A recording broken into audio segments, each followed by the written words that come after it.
पूज्य गर्गाचार्य जी महाराज की पत्नी और बेटी सुशीला भी पहुंची। आनंद लिया। शाम को जब सुशीला जी की माँ गर्गाचार्य जी महाराज की धर्म पत्नी गर्गाचार्य जी के पास पहुंची तो कहा, सुनिए बेटी विवाह के योग्य हो गई। कोई लड़का आपने देखा? तो जिनको भगवान ने धन दिया है ना, उनको थोड़ा अहम तो हो ही जाता था।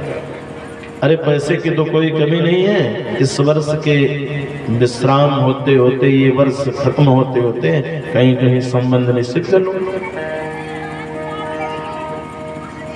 बेटी के अनुरूप वर मिलना भी तो चाहिए। देखिए विवाह भी ना हमेशा सम्य किया जाता है। बहुत बड़ा आदमी हो उसके यहाँ बेटी न दीजिए। आपकी बेटी नौकरानी के जैसे जीवन व्यतीत करेगी। जब तक उसके बेटे का विवाह नहीं होता ना, तब तक तो वो लगा रहता है कि किसी तरह बेटे का विवाह हो जाए। और बेटे का विवाह गरीब घर में करने के बाद उस बिटिया का हमेशा अपमान होता है। इसलिए आप लोग प्रबुद्ध जीवी लोग हैं, अनुकूलता देखे जो घर बर कुल कि आपके अनुरूप होना, वहीं बिटिया भी आई। संबंध में ना समत्व भाव को रखता है।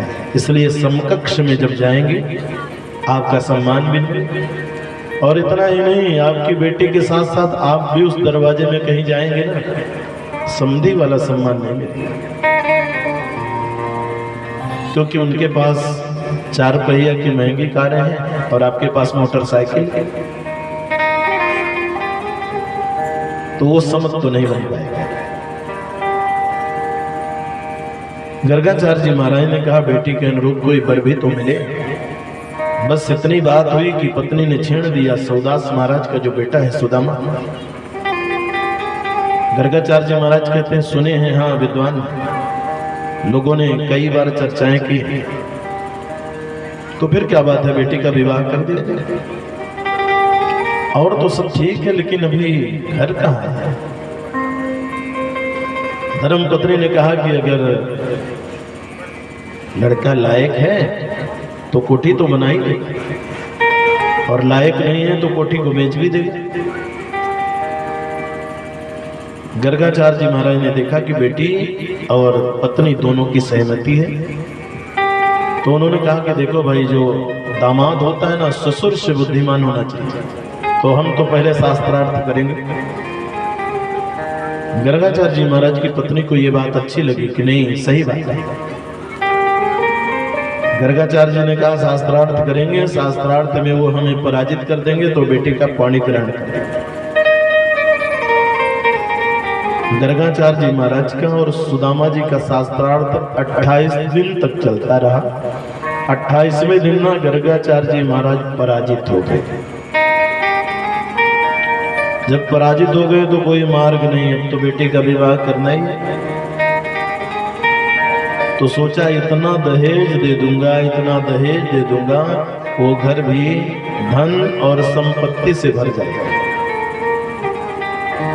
गर्गाचार्य जी महाराज अपनी बेटी का संबंध लेकर के सुदामापुरी पहुंचे। सुदामा जी के पिताजी से निवेदन किया, हम अपनी बेटी आपको देना चाहते हैं। बड़े हर्ष के साथ शौदास जी ने कहा कि आपकी बेटी तो मुझे स्वीकार है, लेकिन मेरा भी एक निवेदन है, मुझे दहेज नहीं चाहिए। ये कथा शिक्षा देती है तो घर में कुछ नहीं, देने वाला दे भी रहा है लेकिन लेने वाला हाथ जोड़ रहा है, मुझे कुछ नहीं चाहिए। और परमात्मा ने हम आपको सब कुछ दिया है, फिर भी बेटी का बाप अपने आप को बेचकर भी 2 लाख दे दे तो हम मना नहीं करते। सुदामा जी के पिताजी कहते हैं, अगर संबंध बनाना है भैया तो अर्थ को किनारे कर दीजिए। संबंध पैसे का नहीं होता है, संबंध प्रेम का होता है।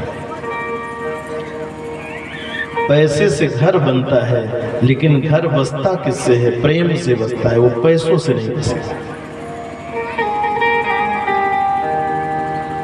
संबंध निश्चित हो गया। दहेज के तौर पे देखा जाए तो क्या लिया गया और क्या दिया गया? एक गोदान। कन्यादान में जो दोष होते हैं उसकी निवृत्ति के लिए जो प्रायश्चित किया जाता है, गोदान किया जाता है। केवल एक गाय का दान। और सुदामा जी महाराज, परस्पर समीक्षण होता है। आप एक दूसरे की बात से सहमत हैं कि नहीं? तो दोनों ने सहमति दी और वहां पर विद्वानों के द्वारा बड़ा सुंदर भाव दिया गया कि बेटिया, आज से अगर ससुराल में